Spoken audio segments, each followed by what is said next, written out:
Knudsen, thanks for being here. I appreciate it very much. You're in the Bozeman area. Let's talk about why the visit to the Gallatin Valley first time. Yeah, you bet. Well, thanks for having me, first of all. Great to be back in my alma mater. I'm an MSU grad, so always good to get back to Bozeman. We're making just a tour around the state.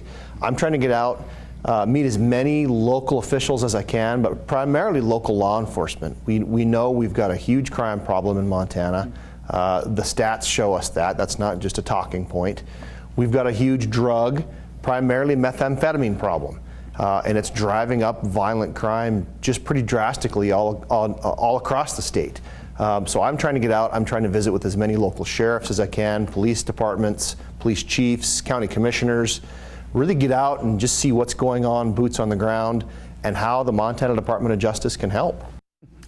Where does that go? I mean, I think it would be interesting to talk to, you're in the fastest growing county in the state right now, talking to that, dealing with that, versus Roosevelt County or Toole County. There's some of those different places dealing with this drug problem that you've mentioned. That I know that you campaigned on that. It's on the website for the Department of Justice. That's a big focus for you. So what are you finding as you're going out doing these? Well, what we're finding is that, I mean, it's not just a Toole County problem. It's not just a Roosevelt County problem. It's not just an Indian reservation problem. It really is focused on the urban centers. And Bozeman is an interesting microcosm just because it is growing so fast and there is so much activity going on here. I had an interesting talk with your county sheriff about a week and a half ago. You're seeing more heroin here in Bozeman than maybe you're seeing in Billings. Billings really is methamphetamine. You're certainly still seeing methamphetamine here in Gallatin County, but it's a little different demographic here, and it really is interesting to see the differences in what's going on and how it's affecting crime differently. I mean, you had a shooting here just the other night in Bozeman. I mean, that's not something we're used to seeing in Bozeman. We're seeing a lot more of those in Yellowstone County, unfortunately. But it really is following the highway system. It's really that simple. These drugs have to get trafficked into the state of Montana. They're coming in via the highway system, via the interstate system. So when you've got major metropolitan areas located along the highway corridors, that's unfortunately where we're seeing a lot of this activity, and that's what's happening in Bozeman too. The reality, though, is it's also a community problem. I mean, you have people, the people who are buying those illegal drugs for whatever reason, there's addiction problems, things like that. You're going to have to deal with that in the Department of Corrections. You're going to have to deal with that in the community in general as well. Is there ways that DOJ can help do some of that as well? Well, absolutely, and you make a great point. I mean, where there's a market, there's going to be a supply, and they wouldn't be here selling this stuff if there weren't people that wanted it. That's absolutely true. I think we've got several things going on here. We've got certain areas of the state where I think there's economic depression. There's mental depression. Mental health and treatment have to be part of this conversation.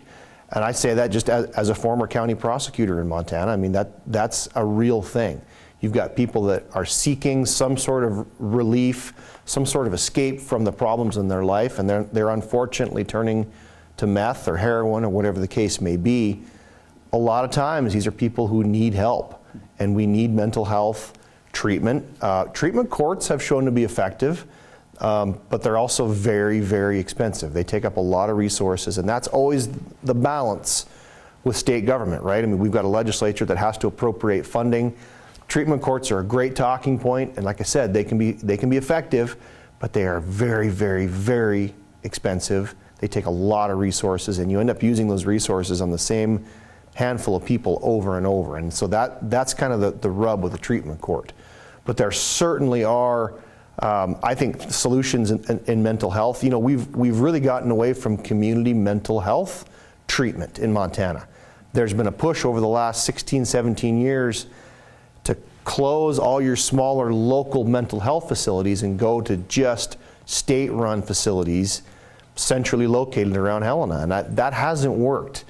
And as a guy from Roosevelt County that had to, unfortunately put committed people in a squad car and drive them 600 miles to Warm Springs, that's not always effective. We know mental health treatment works better in local settings. People are more comfortable in their homes and in their home communities around their support system. So I think we've really got to get back to that model. We need some more local mental health treatment facilities in the state for sure. That's fantastic. Again, Attorney General Austin Knudsen joining us this morning here on Montana This Morning. Thank you very much for sharing your time.